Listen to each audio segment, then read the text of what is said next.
श्री साहित्य ज्ञान में आप सभी श्रोताओं का स्वागत है और आप सभी को मेरा नमस्कार। चलिए आज हम पूरा करते हैं कबीरदास की विरह के अंग की साखी को। और उससे पहले मैं कहना चाहूँगी कि आप लोग मेरे चैनल को लाइक शेयर और सब्सक्राइब करना प्लीज़ ना भूलें। चलिए तो शुरू करते हैं हम अपनी विरह को अंग 7वीं साखी।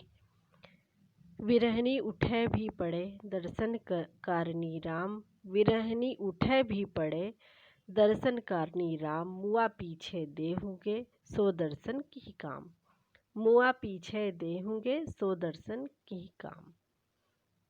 यहाँ पर कबीरदास जी कहते हैं कि जीवात्मा जो है, जीवात्मा रूपी विरहनी जो है वो जो है उसका जो है शरीर जो है एकदम क्षीण हो चुका है। वियोग करते करते परमात्मा के वियोग में वो इतनी ज़्यादा दुखी हुई कि उसका जो शरीर है वो क्षीण हो चुका है, दुबला हो चुका है।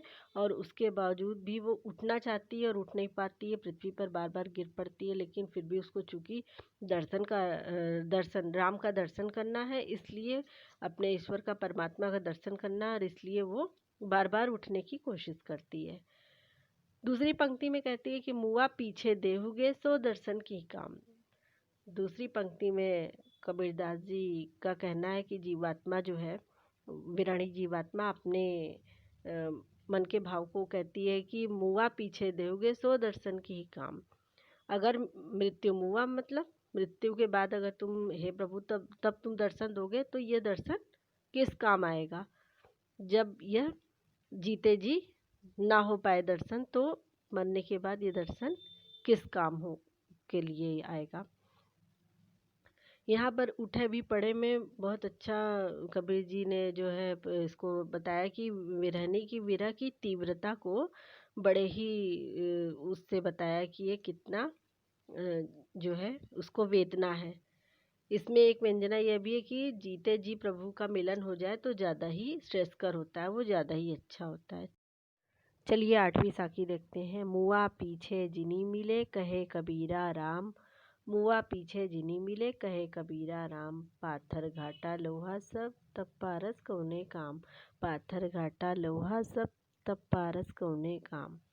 ये कबीरदास जी यहाँ पर कहते हैं कि विरहणी जीवात्मा जो है वो कह रही है यहाँ पर कि मुआ, मुआ मतलब मृत्यु के बाद, पीछे, जिनी मतलब मत, मिले मतलब मिलना, कहे कबीरा राम। यहाँ पर कबीरदास जी कहते हैं कि जीवात्मा जो है वो परमात्मा राम से यही कहती है कि मरने के उपरांत तुम मत मिलना, पीछे जिनी, जिनी मतलब मत मिलना, पाथर घाटा लोहा सब तब पारस कौने काम। पाथर मतलब पत्थर, घाटा मतलब घटने से, घिसते घिसते, लोहे पर, लोह, लोह मतलब लोहा, पत्थर घाटा, पाथर घाटा लोहा सब, लोहे पर घिसते घिसते पत्थर भी घट जाता है, घाटा मतलब कम, घट जाता है, तब पारस कौने काम। और यदि तब, आप लोग को तो पता ही होगा कि पारस पत्थर जब लोहे से मिलता है तो जो है उसका वो स्वर्ण में बदल जाता है। तो इस तरह से पत्थर पे लोहे को रगड़ते रगड़ते, घिसते घिसते जब वो घट जाता है, तब यदि पारस पत्थर मिले तो वह, उसका कोई जो है प्रयोग नहीं होता, कोई भी उसका मतलब नहीं।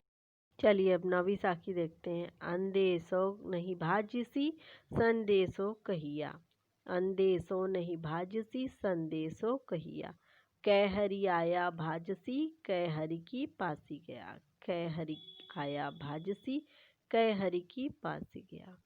अंदेशो, यहाँ पर अंदेशो से मतलब है आशंका, चिंता या व्यथा।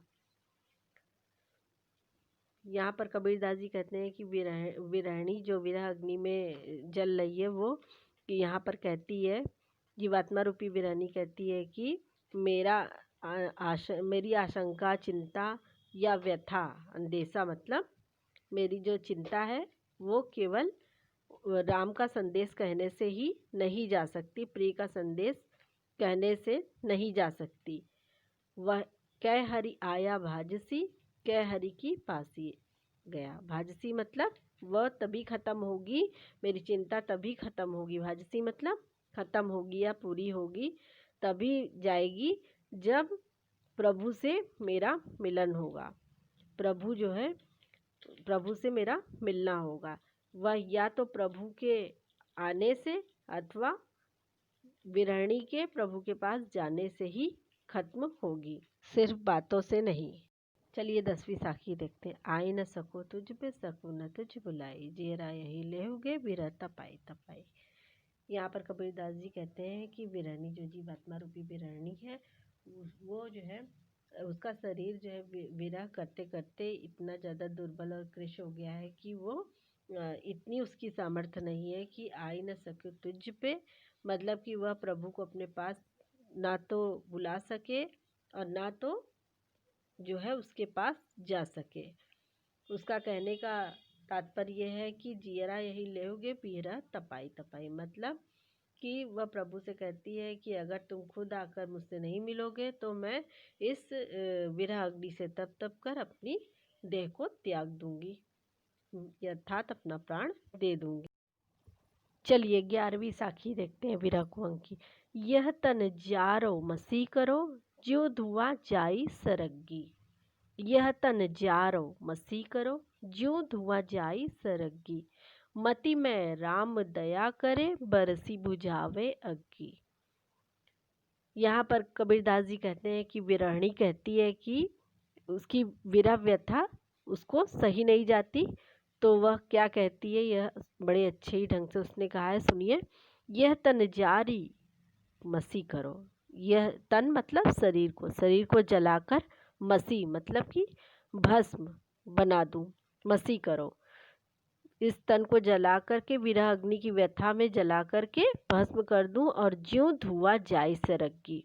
ये धुआं, ये जो भस्म का जो धुआं है, जलने से जो धुआं उठ रहा है, ये सरग्गी मतलब कि स्वर्ग में जा करके धुआं पहुँचे तो शायद मति व राम दया करे, तो शायद जो है प्रभु मेरे ऊपर दया करे और बरसी बुझावे अग्नि, और अपना दर्शन दे करके अपने बरसी बुझावे अग्नि, अपनी दर्शन वर्षा से मेरी इस अग्नि को बुझा करके जो है मेरे ऊपर कृपा करे।